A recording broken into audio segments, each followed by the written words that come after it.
Great morning, holy brothers and sisters. On this wonderful Wednesday of May 16th, it is the 2nd of Sivan, the 46th day of the Omer for those counting, and in the Kitzur Likutei Moharan, today's lesson will be called Cloudy Coins. Teaching number 132. There is a tzaddik who is extremely renowned in the place where he lives, while in an adjacent area he is neither renowned nor respected at all. Then again, in another place he is quite renowned. However, the truth is that even in the place where he is neither renowned nor respected at all, there too the whole sustenance and vitality of that place comes through his agency. It is just that there the reality is hidden. This phenomenon is expressed in the Holy Zohar as a spring that comes forth from one place and rushes underground until it overflows and emerges at some other distant location. Even in the places where it moves underground, it still waters the roots of those trees. From Zohar 3:280. There is so much that goes on behind the scenes.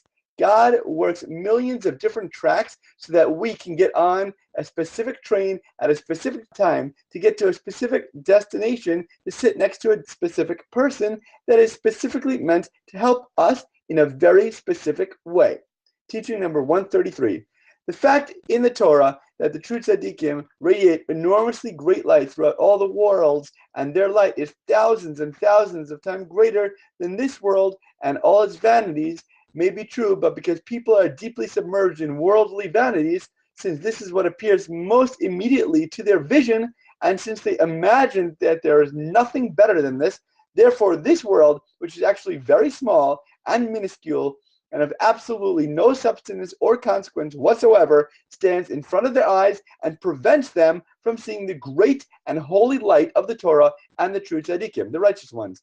Just as if you were to hold a small coin directly in front of your eye, you would not be able to see a large mountain behind it, despite the fact that the mountain is thousands of times greater than the small coin. So too the small coin and the desire for wealth and more money stands in a person's eyes in front of them and prevents them from seeing the great light of the Torah and the true tzaddikim.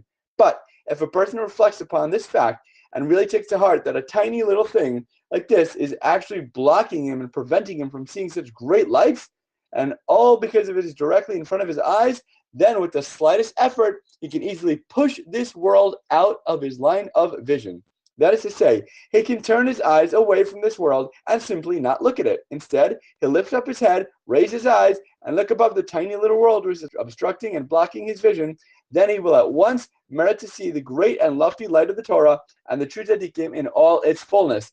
Just as in the analogy of the coin, a person can easily remove the coin from before his eye and he will immediately see the large mountain, the same thing is literally true when it comes to this world and the Torah. The Baal Shem Tov also spoke in the same vein when he said, "Alas, alas, the world is filled with amazing and awesome lights and mysteries, but the small hand stands in front of the eyes and prevents people from seeing great lights." We need to remove our virtual reality glasses of this superficial physical world and focus on the true infinite beauty that is right in front of our eyes. Teaching 134. A person must be extremely careful when teaching Torah publicly that his words should be divisible, such that each individual in the audience will hear only what he needs to hear and no more.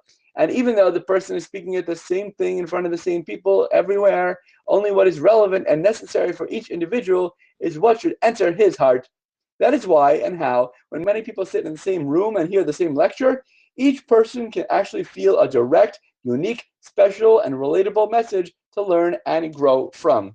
As always, thank you so much for learning together. If you enjoyed this lesson, please remember to like, comment, share, and borrow. And please God, we'll learn again tomorrow.